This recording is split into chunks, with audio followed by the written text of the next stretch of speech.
সম্মানিত ভিউয়ার্স, আসসালামু আলাইকুম ওয়া রাহমাতুল্লাহি ওয়া বারাকাতুহু। আশা করি সবাই আল্লাহর অশেষ রহমতে ভালো আছেন, সুস্থ আছেন। এই চ্যানেলে আরেকটি নতুন গুরুত্বপূর্ণ ভিডিওতে আপনাদের সবাইকে স্বাগতম। আজকে আলোচনা করব এমপিও ভুক্তির আন্দোলন ছেড়ে অপেক্ষায় শিক্ষকরা। বিস্তারিত থাকছে ভিডিওতে। এই ভিডিওটি দেখার আগে যারা এই চ্যানেলে একদম নতুন তারা অবশ্যই চ্যানেলটি সাবস্ক্রাইব করে পাশে থাকা বেল আইকনটি প্রেস করে দিন। আর যারা ইতিমধ্যে সাবস্ক্রাইব করেছেন তাদেরকে জানাই অসংখ্য ধন্যবাদ। এমপিও ভুক্তির আন্দোলন ছেড়ে অপেক্ষায় শিক্ষকরা।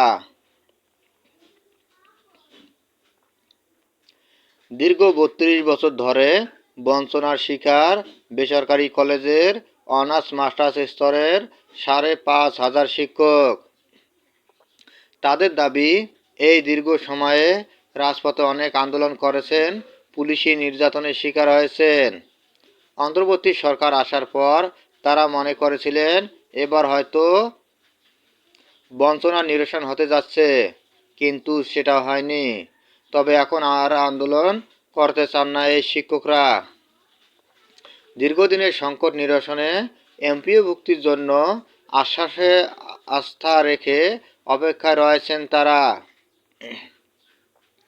প্রতি বছর শিক্ষার বাজেট থেকে যে পরিমাণ অর্থ ফেরত যায় তা দিয়ে এমপিও ভুক্তি করা হবে, এমনটাই প্রত্যাশা শিক্ষকদের। বিগত আওয়ামী লীগ সরকারের সময় মাধ্যমিক ও উচ্চ শিক্ষা অধিদপ্তরের সামনে অবস্থান কর্মসূচি এবং প্রধানমন্ত্রীর সঙ্গে কথা বলতে চাই শিরোনামে বেসরকারি কলেজের শিক্ষকদের কর্মসূচি সহ কয়েকটি কর্মসূচি পালন করেন এমপিও প্রত্যাশী শিক্ষকরা। তবে অর্থ বিভাগের সম্মতি না থাকায় সেই যাত্রায় ব্যর্থ হন তারা।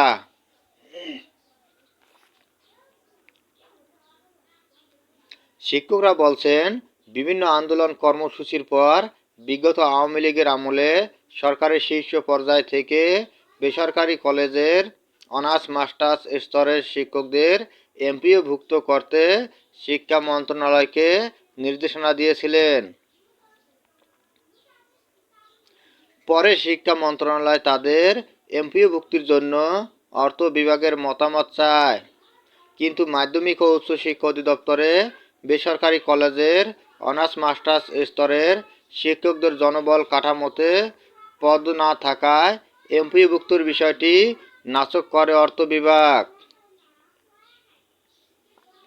এরপর শিক্ষকরা জাতীয় বিশ্ববিদ্যালয়ের সামনে, মাধ্যমিক ও উচ্চ শিক্ষা অধিদপ্তরের সামনে এবং জাতীয় প্রেস ক্লাবের সামনে দফায় দফায় আন্দোলন কর্মসূচি পালন করেন। আন্দোলনের পরিপ্রেক্ষিতে শিক্ষা মন্ত্রণালয় শিক্ষকদের জানায়, অর্থ বিভাগ নাকচ করার কারণে তারা এমপিওভুক্ত করতে পারছে না। তবে অর্থ বিভাগের সঙ্গে কথা বলে বিষয়টি সুরাহা করা হবে।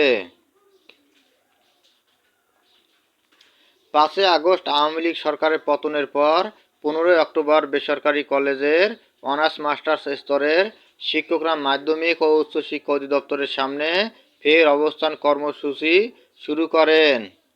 বাংলাদেশ বেসরকারি কলেজ অনার্স মাস্টার্স শিক্ষক ফেডারেশনের ব্যানারে লাগাতার কর্মসূচির তৃতীয় দিন রাস্তায় অবরোধ করে আন্দোলন করতে থাকেন শিক্ষকরা। অবরোধ চলাকালে ১৭ অক্টোবর পুলিশের লাঠিপেটার কারণে তারা রাস্তা থেকে সরে যান। বাংলাদেশ বেসরকারি কলেজ অনার্স মাস্টার্স শিক্ষক ফেডারেশনের বর্তমান সভাপতি নেকবর হোসেন বাংলা ট্রিবিউনকে বলেন, আর আন্দোলন নয়, আমরা অপেক্ষা করছি, শিক্ষকরা অপেক্ষা করছেন শীঘ্রই যাতে এমপিওভুক্ত করা হয়। আমরা চলতি অর্থবছরেই এমপিওভুক্তি চাচ্ছি। বর্তমান অর্থবছরে অন্তত ২ মাসের বেতন পেলেও চলতে পারব। বাজেটের বরাদ্দ দেওয়া টাকা ফেরত না দিয়ে নতুন বাজেট প্রণয়নের আগেই বেতন দেওয়া যাবে। প্রতি মাসে ১০ কোটি করে টাকা দিলেই তা সম্ভব। অন্তত শিক্ষকরা ৩২ বছরের বঞ্চনা থেকে মুক্তি পাবেন। সংগঠনটির সাবেক সভাপতি হারুন ও রশিদ বলেন, এখন আর আন্দোলনে যাচ্ছি না। সরকার ও জাতীয় বিশ্ববিদ্যালয় আমাদের দাবি ইতিবাচকভাবে নিয়েছে। আমরা এখন নতুন বাজেটের আগেই আমাদের এমপিও ভুক্তির দাবি জানাচ্ছি। বাজেটের আগেই কেন এমপিও ভুক্তির দাবি জানতে চাইলে শিক্ষক নেতা হারুন ও রশিদ বলেন, প্রতি বছর মাধ্যমিক ও উচ্চশিক্ষা বিভাগের বাজেটের যে টাকা ফেরত যায় সেই টাকা এবার ফেরত না দিয়ে আমাদের এমপিওভুক্ত করা সম্ভব। আমরা এখন সেই অপেক্ষায় রয়েছি।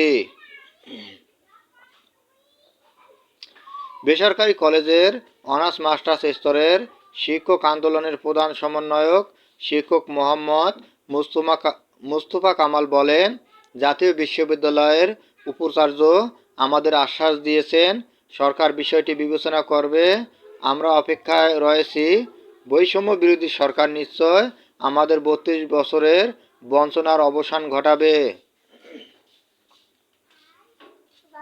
বাংলাদেশ বেসরকারি কলেজ অনার্স মাস্টার্স ফেডারেশনের সভাপতি নেকবর হোসেন ও সাধারণ সম্পাদক মেহরাব হোসেন বাংলা ট্রিবিউনকে বলেন, বৈঠকে আমাদের যেভাবে আশ্বাস দেওয়া হয়েছে তাতে শিক্ষকরা আশ্বস্ত হতে পারেননি। তবে জাতীয় বিশ্ববিদ্যালয়ের উপাচার্য এ বিষয়ে ভূমিকা রাখছেন। পুলিশি নির্যাতনের পর গত ৩১ অক্টোবর বেসরকারি শিক্ষক নিবন্ধন ও প্রত্যয়ন কর্তৃপক্ষের এনটিআরসিএ সুপারিশপ্রাপ্ত ইন্ডেক্সধারী শিক্ষকদের বদলি গণবিজ্ঞপ্তি প্রত্যাশী ঐক্য পরিষদের সাধারণ সম্পাদক মোহাম্মদ সাকিবুল ইসলাম এবং সংগঠনের রাজশাহী বিভাগের সমন্বয়ক মোহাম্মদ শরীফুল ইসলাম শিক্ষা উপদেষ্টার কাছে এমপিওভুক্ত শিক্ষকদের বদলির জন্য স্মারকলিপি জমা দিতে যান। শিক্ষকদের বদলির বিষয়ে সরকার যাতে গুরুত্ব দেয়, শিক্ষা উপদেষ্টাও যেন এই পরিস্থিতি থেকে উত্তরণে ভূমিকা রাখেন, এমন প্রত্যাশায় নিরুপায় দুই শিক্ষক শিক্ষা উপদেষ্টা ওয়াহিদ উদ্দিন মাহমুদের পা ধরে অনুনয় বিনয় করেন। সেই ছবি সামাজিক যোগাযোগ মাধ্যম ফেসবুকে ভাইরাল হয়। এই ঘটনা ব্যাপকভাবে আলোচনায় আসে। এরপর গত ১৬ নভেম্বর জাতীয় বিশ্ববিদ্যালয় উপাচার্য অধ্যাপক এস.এম. আমানুল্লাহ বগুড়ায় শিক্ষকদের একটি অনুষ্ঠানে এমপিও ভুক্তির আশ্বাস দেন। অনুষ্ঠানে তিনি বলেন, আমি বিষয়টি নিজেই ডিল করছি। আশা করি সরকার এমপিও ভুক্তির বিষয়টি সুবিবেচনায় নেবে। সেটা হয়তো আগামী বাজেটের আগেই দেখতে পারবেন। তার বক্তব্যের প্রতি আস্থা রেখে বেসরকারি কলেজের অনার্স স্তরের শিক্ষকরা অপেক্ষায় আছেন। ৩২ বছরের বঞ্চনার অবসান ঘটাবে বর্তমান অন্তর্বর্তী সরকার।